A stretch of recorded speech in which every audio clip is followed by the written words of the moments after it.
ইনকিলাব মঞ্চের মুখপাত্র ওসমান হাদি গুলিবিদ্ধ হন 12 ডিসেম্বর। এই 12 ডিসেম্বর হলো ত্রয়োদশ জাতীয় সংসদ নির্বাচনের তফসিল ঘোষণার পরের দিন। নির্বাচনের তফসিল ঘোষণা আর ওসমান হাদিকে টার্গেট করে গুলি করার মধ্যে কি কোনো সম্পর্ক আছে? এই প্রশ্নটা নিয়ে চিন্তা করতে থাকুন।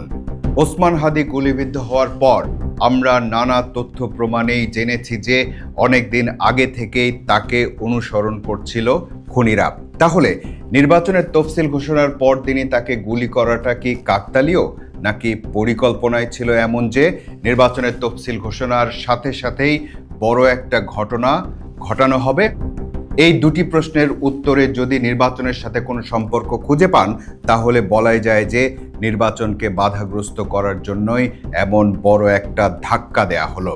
এখন প্রশ্ন হলো, ওসমান হাদিকে হত্যা করা যদি টার্গেট কিলিং হয়, তাহলে টার্গেট মিশন কোনটা?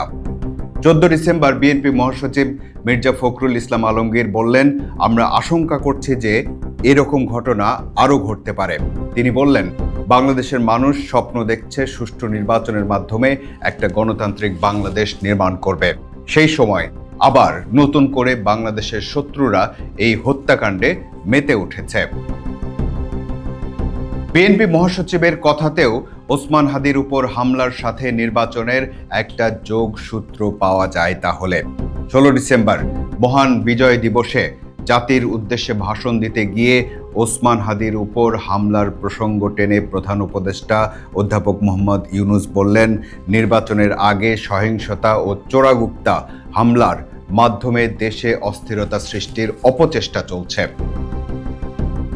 চোরাগুপ্তা খুন করার উদ্যোগ তার একটি রূপ। আরো কঠিনতর পরিকল্পনা নিয়ে তাদের প্রস্তুতি আছে। আরো কঠিনতর পরিকল্পনা? 12 ডিসেম্বরই প্রধান উপদেষ্টার ফেসবুক পেজে এক বিবৃতিতে ওসমান হাদির উপর হামলার ঘটনাকে জাতীয় সংসদ নির্বাচন বানচাল করার ষড়যন্ত্র হিসেবে চিহ্নিত করা হয়।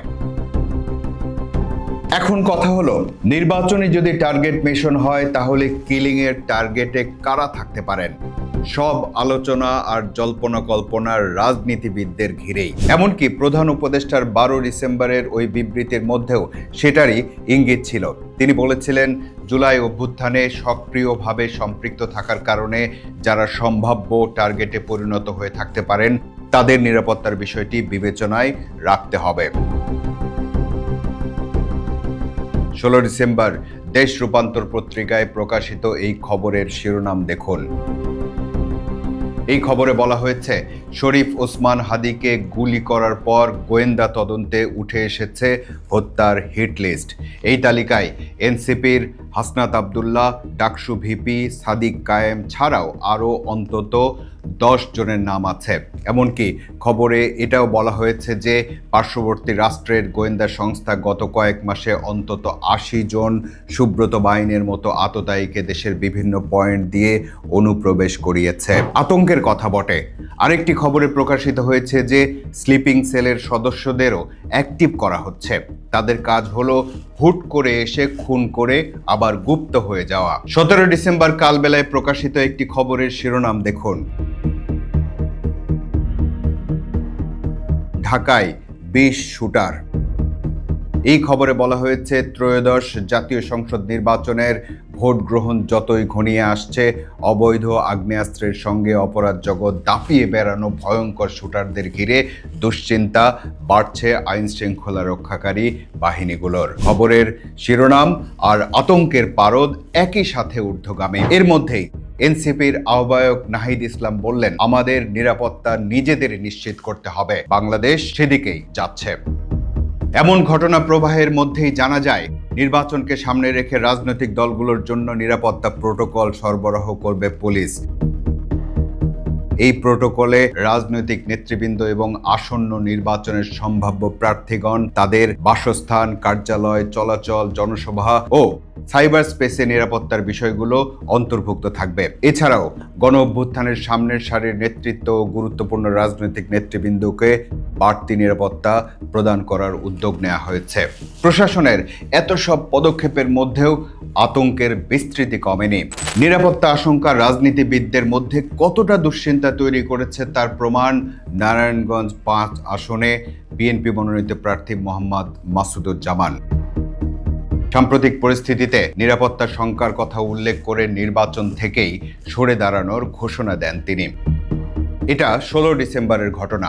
এমন সিদ্ধান্তের কারণ হিসেবে মাসুদুজ্জামান বলেন, সাম্প্রতিক ঘটনা ও পরিবেশ পরিস্থিতিতে পরিবারের সদস্যরা অত্যন্ত ব্যথিত ও ভীত। এর বাইরেও আরও কিছু নিরাপত্তা ইস্যু আছে, সেটা আমি বিশদভাবে বলতে চাই না। পরিবেশটাই নেগেটিভ, এটি দলের নয়, আমার নিজের সিদ্ধান্ত। যদিও পরবর্তীতে তিনি আবার নির্বাচনের মাঠে ফিরেছেন বলে জানা গেছে। এদিকে নির্বাচনের দিনক্ষণ ঘনিয়ে আসছে, অন্যদিকে নিরাপত্তা আশঙ্কা বাড়ছে। এবারের নির্বাচনের সার্বিক আইন শৃঙ্খলা পরিস্থিতি শুধু নয়, ব্যক্তির নিরাপত্তার দিকেও নজর দিতে হচ্ছে প্রশাসনকে। 22 ডিসেম্বর প্রকাশিত এক খবরে জানা যায়, বেশ কয়েকজন রাজনীতিবিদ সরকারের কাছে নিরাপত্তা চেয়ে আবেদন করেছেন। কেউ আগ্নেয়াস্ত্রের লাইসেন্স চেয়েছেন, কেউ চেয়েছেন অস্ত্রধারী দেহরক্ষী বা গানম্যান, আবার কেউ চেয়েছেন পুলিশের একটি দল তার নিরাপত্তায় নিয়োজিত থাকুক। এমনকি রাজনীতিবিদদের পাশাপাশি অনেক সরকারি কর্মকর্তাও অস্ত্রের লাইসেন্সের জন্য আবেদন করেছেন বলে জানা গেছে। সরকারও গুরুত্বপূর্ণ রাজনৈতিক ব্যক্তিদের নিরাপত্তা নিশ্চিত করার জন্য দ্রুত পদক্ষেপ নিচ্ছে। প্রাথমিকভাবে জানা গেছে, এনসিপির নাহিদ ইসলাম, আক্তার হোসেন, হাসনাত আব্দুল্লাহ, সার্জিস আলম, নাসির উদ্দিন পাটোয়ারি এবং তাসনিম জারা সহ অন্য দল মিলিয়ে মোট 20 জনকে গানম্যান বা অস্ত্রধারী দেহরক্ষী দেয়া হয়েছে। আমরা ধারণা করতেই পারি যে এই তালিকা আরও দীর্ঘ হবে। নির্বাচনের সময় সাধারণত অবৈধ অস্ত্রের বিরুদ্ধে সাঁড়াশি অভিযানে নামে প্রশাসন। বৈধ অস্ত্র জমা দেয়া লাগে থানায়, কিন্তু এবারের নির্বাচনে খুব সম্ভবত ভিন্ন পরিস্থিতি তৈরি হতে যাচ্ছে। বর্তমানে যে নিরাপত্তার সংকট আর অনিশ্চয়তা তৈরি হয়েছে, সেটা কাটবে কবে?